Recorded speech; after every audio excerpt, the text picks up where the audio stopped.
আপনারা হয়তো অনেকেই জানেন, আবার অনেকেই জানেন না যে আমার আইহোতে একটা নতুন ব্যাচ শুরু হয়েছে। প্রায় ২ মাস মতো হলো, ২ থেকে ৩ মাস। যাই হোক, সেখানে আমি প্রতি রোববার যাই ক্লাস করাতে।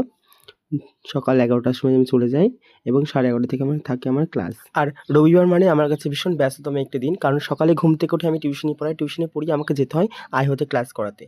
আর সেদিন আমার টিউশনি পড়িয়ে একটু দেরি হয়ে গেছিল, যার জন্য মা আমাকে খাইয়ে দিচ্ছিল আর আমি রেডি হচ্ছিলাম। কারণ রেডি হয়ে খেতে গেলে সময় লেগে যাবে আমার একটু বেশি। তারপর গাড়ি পাওয়ার একটা ব্যাপার আছে। আর বাচ্চাগুলো সময় মতো এসে বসে থাকবে। যার জন্য আমি পছন্দ করিনি কাউকে বসিয়ে রাখা। যার জন্য মাকে বললাম, "মা তুমি তাড়াতাড়ি খাইয়ে দাও, আমি রেডি হয়ে নিচ্ছি।" যথারীতি খেয়ে দিয়ে ১ সেকেন্ডও দেরি না করে আমি চলে যাই আইহোতে ক্লাস করাতে। আমি গিয়ে দেখি সত্যি আমার বাচ্চাগুলো বসেছিল। আমার যেতে ৫ মিনিট লেট হয়েছিল। তারপরে আমি শুরু করে দিই আমার ক্লাস। একদম ভারতনাট্যমের যেসব তালগুলো ছিল সেগুলো একদম করাচ্ছিলাম আমি খুব ভালো করে। তারপর ক্লাস শেষ করে নাচগুলো দেখে নিয়ে, যেহেতু আমি একদিনই যাই ক্লাস করাতে, ওইজন্য আমাকে একটু বেশিক্ষণ ধরে ক্লাস করাতে হয়। তালের ক্লাস, নাচের ক্লাস একদিনে আমাকে সেরে আসতে হয়। তারপরে আমরা কিছু টিফিন করে নিই। আজকে টিফিনটা খাইয়েছিল আমাদেরকে পৌশালীর মা। মানে পৌশালীর মা কাকিমা। যাই হোক, আমার আইহো ব্যাচে ভর্তি চলছে। যারা আইহো, বুলবুলি, মুচিয়া, মহদেবপুর এর আশেপাশে যারা রয়েছে, যারা চাইছো আমার কাছে নাচ শেখাবে আপনাদের ছেলে-মেয়েকে, অবশ্যই আমার সাথে কন্ট্যাক্ট করুন। ভর্তি চলছে। টাটা।